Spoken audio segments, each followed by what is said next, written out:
guessed it, gang. Behind me, a crack production crew. It's a Sunday night. What do you got to do anyway? So, gentlemen, start your tape machines.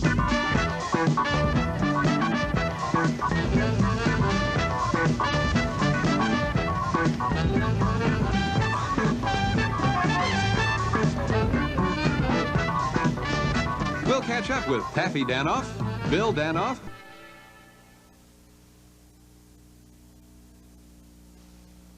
we're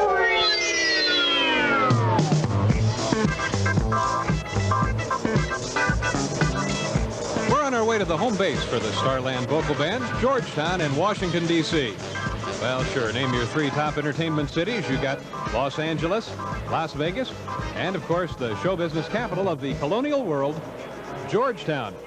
Now, the person on the left is actually driving the van. It's going away from our point of view. That's Taffy. The group decided to go to downtown Georgetown to do their first song for their first fans. So, here's the way it looks. Thank you. I want to thank you all for giving up your lunch hour, coming out to visit, see you. Yeah. Thank you. Oh, yeah, that feels good. What a wonderful woman. Got to get that recipe for crumb cake. One of my favorite occupants. Well, hi once again, home viewers. As that noticeable lull in the show indicates, it's time for the Starland Vocal Band mailbag. Our first letter this week comes from Barbara Streisand of Hollywood, California. Barbara did not include her age. Remember to put your age on your letters, boys and girls, and if you're not sure, ask Mom and Dad. Barbara writes, Dear Starland Vocal Band, how old are you? How much do you weigh? How tall are you? P.S. Is one of you really John Denver? Well, Barbara, those are questions we get all the time, but believe me, they are the kind of questions we never get tired of answering. So here we go. The Starland Vocal Band is 113 years old. They tip the scales at a trim 538 pounds and are 22 feet 8 inches tall. In fact, if you laid the Starland Vocal Band end to end, and I've seen it done several times, they would be long enough to cause passers-by to remark, call the authorities. And in answer to your last question, is one of the Starland Vocal Band really John Denver? We hear this one all the time. No, one of them is not really John Denver, but we don't know which one. Well, that's all the time we have for the Starland Vocal Band mailbag this week. Remember, we cannot return envelopes, so send your letters in envelopes that you don't need anymore. You'll be glad you did. Breaker 19, this is Star Van here. We're back here raking the leaves on our way into Shaky Town. Come on. Aye, gentlefolk, hearken ye well. If it's thy yin to step backwards in time, then return with me now to those merry days of lusty men and fair maidens. Certain 'tis their Renaissance pleasure fair for fair.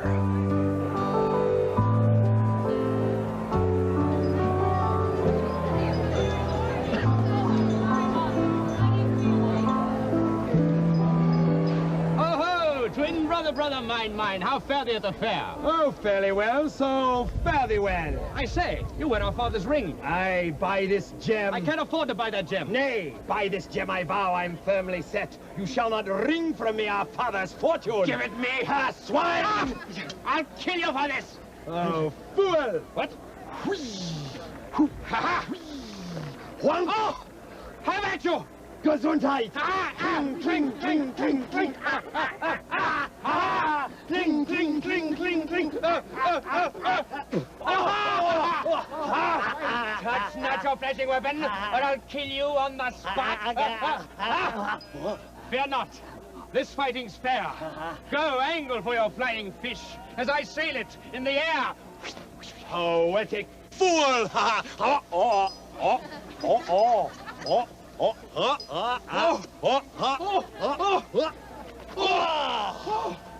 Life's so mercurial. Eating swordfish did him in.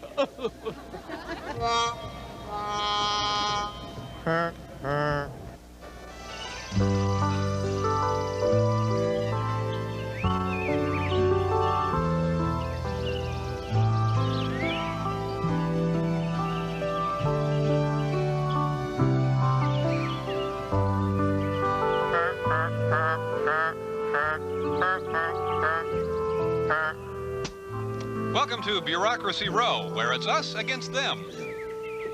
Oh, yes. May I help you? I hope so. My name is Bill Danoff from the Starland Vocal Band, and we're doing a summer show on CBS. Well, there's an idea we had for a joke that we'd like to do on the show, but the producer said we'd have to come here and make sure that it hadn't been done before. Yes, well, we have... If someone on the show were to take a pie like this and hit another person on the show in the face with it. You think that... Funny. Not to mention sophisticated.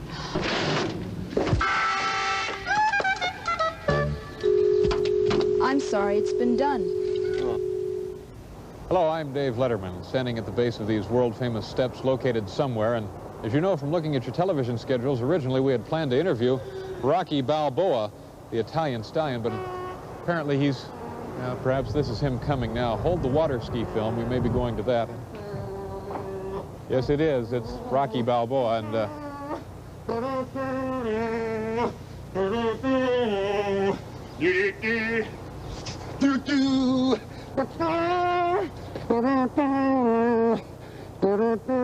You know, up close, you're nothing.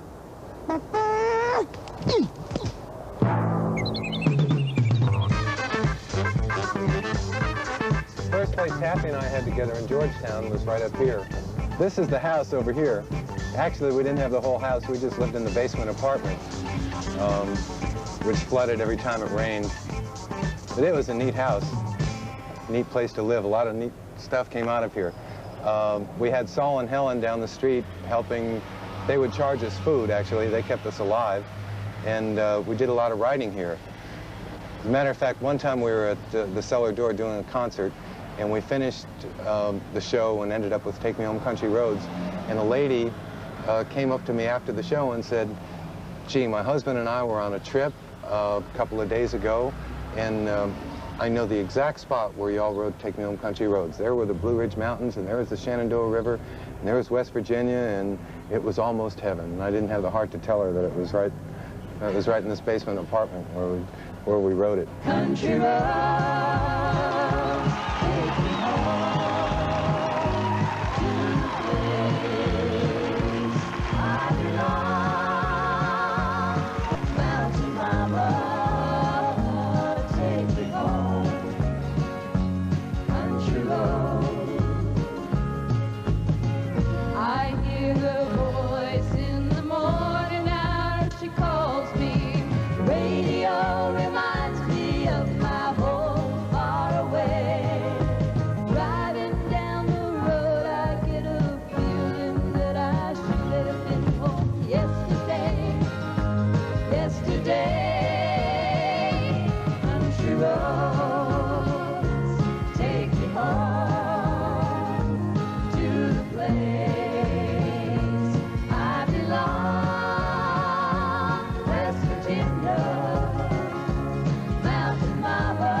This is Jimmy Carter. I'm sorry I'm not home right now, but if you'll care to leave your name and number, after the beep, I'll get back to you as soon as I can. Hello, this is Dick Nixon. You know, you can't trust these tape machines. Tell the guards I'll be over in 15 minutes. Same address? It's lovely, isn't it? Georgetown, the Potomac River. Quite a beautiful scene here in Washington. And now we'll be taking you to another lovely city, the city of Los Angeles, California, where, because it's a typical day in the summer in Los Angeles, you won't be able to see a darn thing. Then you'll also see the Starland Vocal Band hard at work at the Cherokee Recording Studios on Fairfax. 1, 2, 3.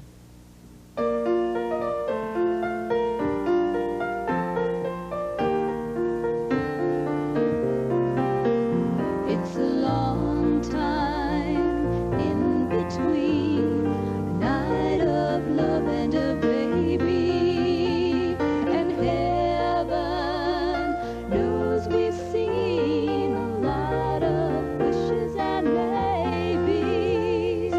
Baby, baby, oh baby, starting all over again. Let's take it from where you walk in. I look in your eye and say, Mama, Mama, it doesn't matter where you've been. I know that we can work it out. That's what life is all about. You get what you need if you do believe, and there isn't any room for doubt. There isn't any room. There isn't any room for doubt.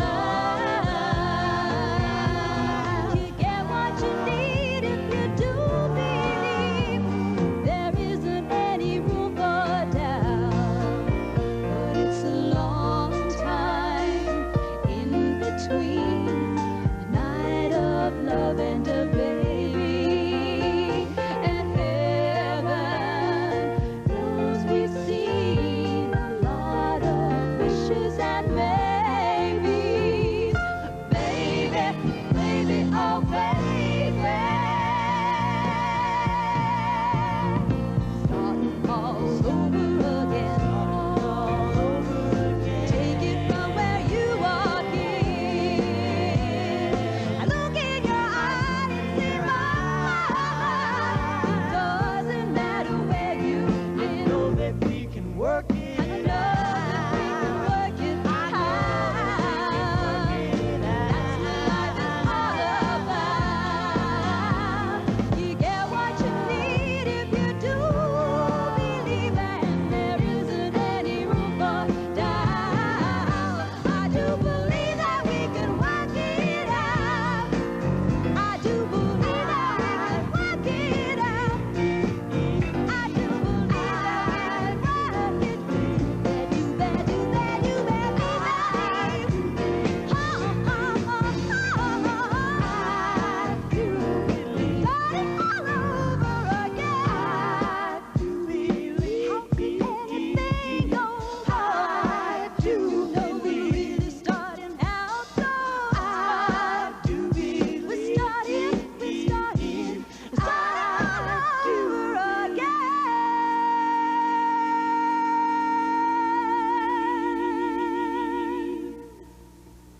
Hey, that's a keeper.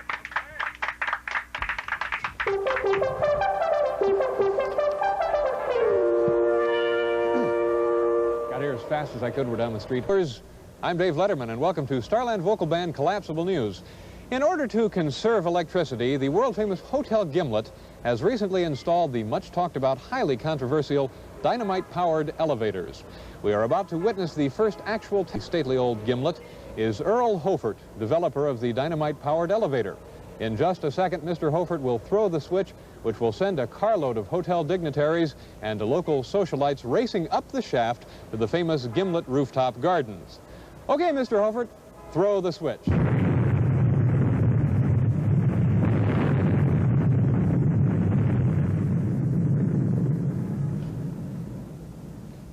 In other news, after intensive study by a U.S. Geological Survey team, the state of Montana has been declared too wide.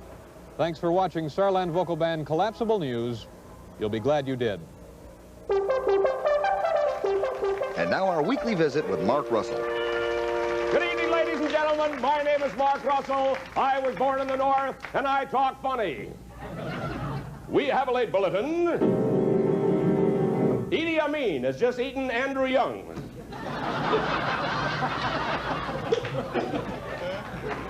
Just jump around from one subject to the other here. Yes. I'm always amazed at the figures they throw at us. I really am. We accept them. Simmer down. We accept them.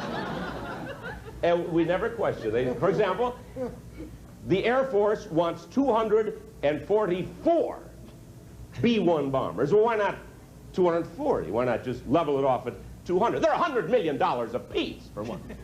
Plus radio and heater. Oh, it's unusual, 244. The Air Force wants 2,157 cruise missile. A cruise missile fits underneath a B-1 bomber, but is not included in the sticker price. Where do they get these odd numbers? 244, 2,150. How do these generals feel if their wives sent them to the store for 14 eggs? Or 1 2/3 6-packs of beer, huh? Do you know that a B-1 bomber, you won't believe it, a B-1 bomber gets 480 yards per gallon of gas. That one I love. I love that one. Of course, little pressure from Detroit. We'll give them till 1980 to bring it up to 500 yards per gallon. Now, the Russians have more of these things than we do, but they're less effective. They're factory seconds, I suppose. I don't know. They're not as accurate. There's always a chance of their missing Boston and blowing up Toronto, in which case it's not our problem anymore, is it? Now, from the Pacific Coast, it's a concert under the stars on the oceanside cliffs at the Malibu campus of Pepperdine University. Ladies and gentlemen, the Starland Vocal Band.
That's our show for tonight. On behalf of Starland Vocal Band, we'd like to thank you all for watching. We'd like to thank our old friends in the cast, our new friends in the crew, and we don't know exactly where we'll be next week, but we know we'll be here. Thank you. Thank you. Good night. Let's go get some coffee. The finest.